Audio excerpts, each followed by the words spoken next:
Welcome back to Moto World. Today, we're diving into the history, design, and battlefield performance of a tank that marked the turning point in armored warfare, the M26 Pershing. A beast of a machine, this American heavy tank emerged during the final stages of World War II, setting the stage for future tank development in the post-war era. With its powerful 90mm gun, improved armor, and enhanced mobility, the M26 Pershing was a significant step up from its predecessors, and today, we'll explore what made it so special.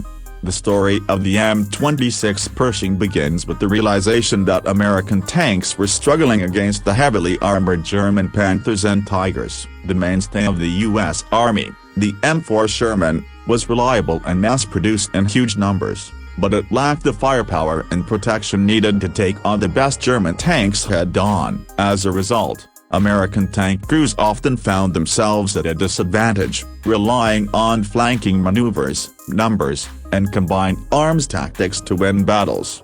Recognizing the need for a more powerful tank, American engineers began work on what would eventually become the M26 Pershing. The development process wasn't smooth, with bureaucratic delays and strategic debates slowing progress. Some military leaders believed mobility and numbers were more important than heavy armor and firepower, but battlefield realities in Europe soon proved otherwise. By late 1944, the U.S. Army was ready to deploy its new heavy tank. The M26 Pershing featured a long-barreled 90mm M3 gun, a significant upgrade over the Sherman's 75mm and 76mm guns. This weapon gave it the capability to engage and destroy German heavy tanks like the Tiger I and Panther at longer ranges. The tank's armor was also much thicker, providing better protection against enemy fire. In terms of mobility, the Pershing had a Ford-GAF V8 engine producing 500 horsepower, giving it a top speed of around 30 km per hour, 19 miles per hour. While not as fast as the Sherman, it was still mobile enough to maneuver effectively in battle. One of the most famous engagements involving the M26 Pershing took place in Cologne, Germany, in March 1945. In a dramatic tank duel captured on film, an M26 Pershing squared off against a German Panther in the streets of the war-torn city. The Pershing's superior firepower and armor proved decisive, as it destroyed the Panther with well-placed shots. This encounter demonstrated the potential of the new tank and validated its battlefield effectiveness. Despite its impressive performance, the M26 Pershing arrived too late to make a major impact on World War II. By the time it was deployed in significant numbers, Germany was already on the verge of defeat. However, the Pershing's role in the early stages of the Cold War would be more significant. During the Korean War,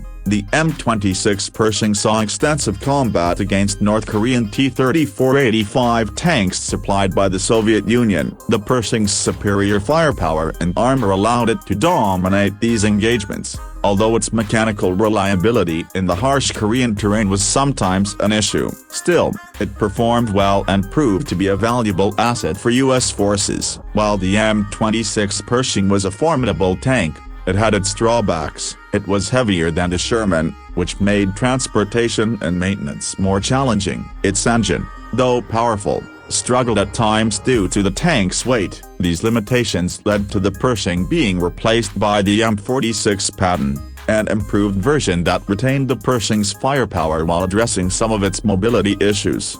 Despite its short-lived frontline service, the M26 Pershing was a crucial stepping stone in American tank development. It bridged the gap between the lightly armored Shermans of World War II and the more advanced Patton series that would serve through the Cold War. The lessons learned from the Pershing's design and battlefield use helped shape the future of American armored warfare. Today, the M26 Pershing remains an iconic tank, often remembered as the machine that brought U.S. armor to a new level of capability. Restored examples can be seen in museums and historical reenactments, reminding us of the evolution of tank warfare. That wraps up our look at the M26 Pershing. If you enjoyed this video, don't forget to like, subscribe, and hit the notification bell so you never miss an update from Moto World. Stay tuned for more deep dives into the most legendary machines in military and automotive history. Thanks for watching, and we'll see you in the next one.